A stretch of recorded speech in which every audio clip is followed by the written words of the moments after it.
This is a fucking war!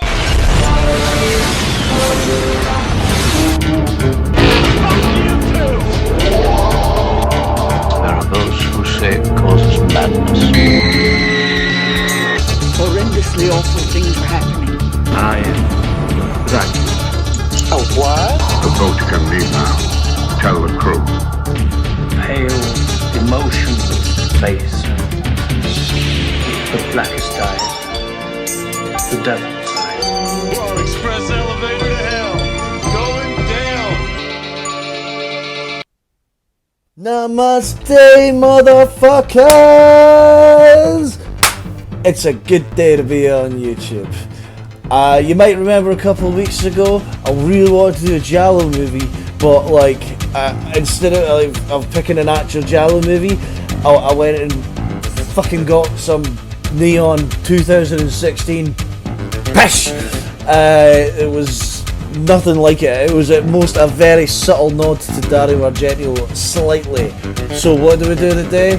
We actually go and get the first Dario Argento Giallo movie, the fucking, bear with me, Bird with the Crystal Plumage. Yeah, big long weird title and it's an Arrow slipcase, so we get multiple covers. We get this nice Italian bad boy, we get fucking Arrow's original, and then if I could be bothered to open up the box, we'd get a heck of a lot more. Because it's Arrow's old school slipcase as well, we get posters too, baby. That's already up on the wall somewhere else. Yeah, I don't know nothing about this movie except for it's Dario Argento's first Giallo movie. If you don't know what Giallo is, watch the start of the Neon Demon video. But I'm pretty sure that this involves murder. All I really know about this, straight up, is a guy witnesses a murder. That's all we've got to go on. And there's a Dario Argento Giallo movie. I think it's going to be fucking badass. I ain't going to waste any more time. Let's watch the fucking film. It came out in 1997. 1997? 1997. Let's watch the fucking film!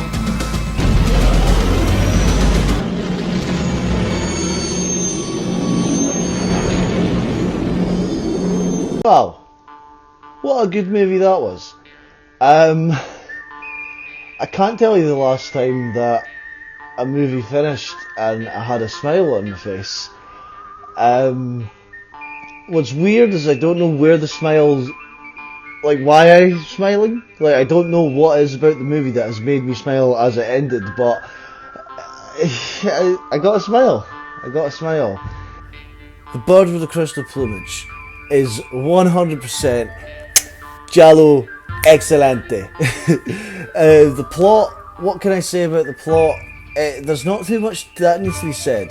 Our main character is a writer from America, visiting Italia for some inspiration, and he's not found any. But he's only got 2 days to go before he heads back to the States, and as he's walking home one night, he happens by an art gallery where through the glass window he witnesses an attempted murder. And this is pretty much the spark for the whole thing. It's classic, the murderer's your classic Giallo, leather trench coat, black top hat, leather glove having, knife wielding maniac, psychopath. Of course, he's attempting to murder a beautiful young lady. But as the cops come and everything and he starts to get questioned, the one thing he says is, he says everything that he's seen, which wasn't a lot, but there's one thing that he says is just bugging him. And that's enough suspicion for our head detective cop man to take his passport and be like, we need you to help for questioning him. And at first, Maines isn't much of a fan of this, but as the movie goes on, the killer starts trying to kill him too. So he goes into his own detective mode, and that's the general gist of the movie. But because it's a Giallo movie, because it's a Dario Argento movie, it's just full of twists and turns and this and that and this way, up, down, left, right, diagonal. It's fucking really good. All the visual stylings of a Giallo and an Argento movie is all here. It looks so good.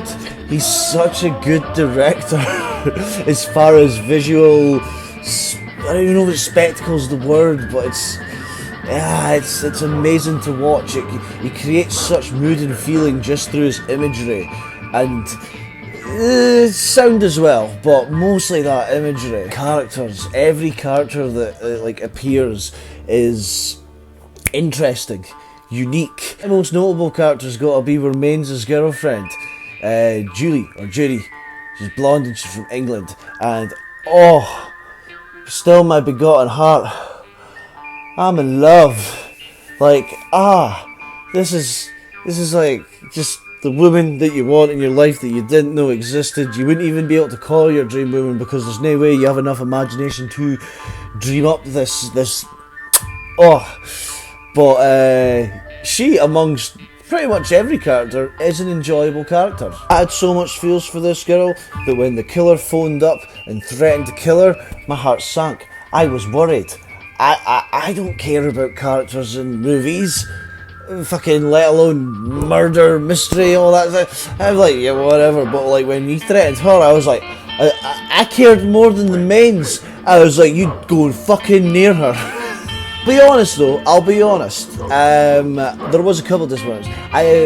Not enough killing for my liking, and the kills weren't so memorable, gory, dare I say.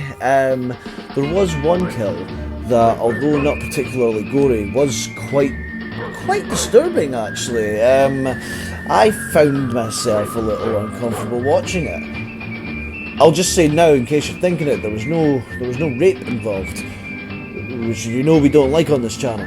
But it was quite uncomfortable to watch, and not because of the gore.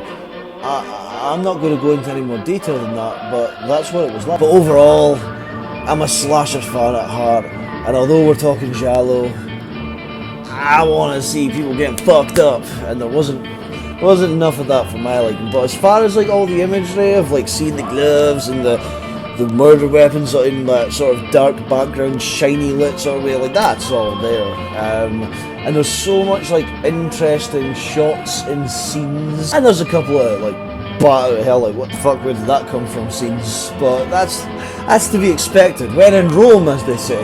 Once again, I had a minor complaint front, and bear in mind I am not an expert on this genre. Like, this is the first time I've ever seen this movie. I've seen a bunch of Argento movies, I've seen a bunch of Fulci movies, but like, I'm not an expert.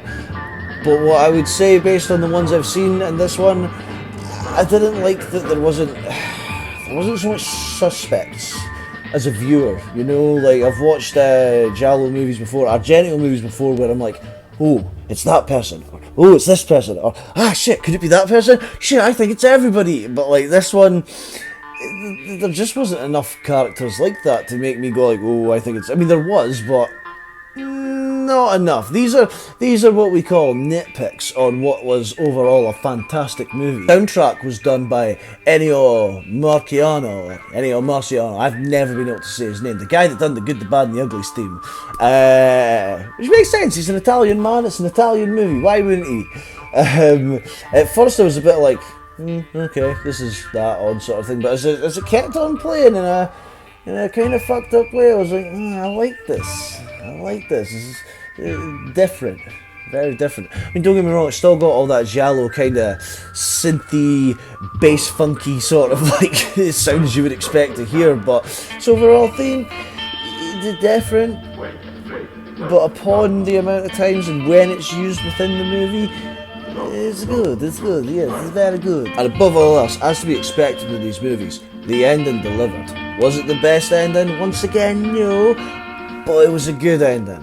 It was the classic kind of double ending as well, where it kind of you get something and you're like, oh, is that it? And then there's like the main character's got that kind of like that, and you're like, oh, he's onto something, and then it leads into a whole bunch of other stuff. And yeah, like I say, it wasn't the best ending of a giallo movie, but it was a good ending. I suppose that's my overall take from this movie. Was it the best? No, but it was damn good. Will I watch it again? Fuck yeah, I'll watch it again. I'll probably watch it again a bunch of times. Like before this life expectancy thing runs out, it's definitely gonna get a bunch of rewatches.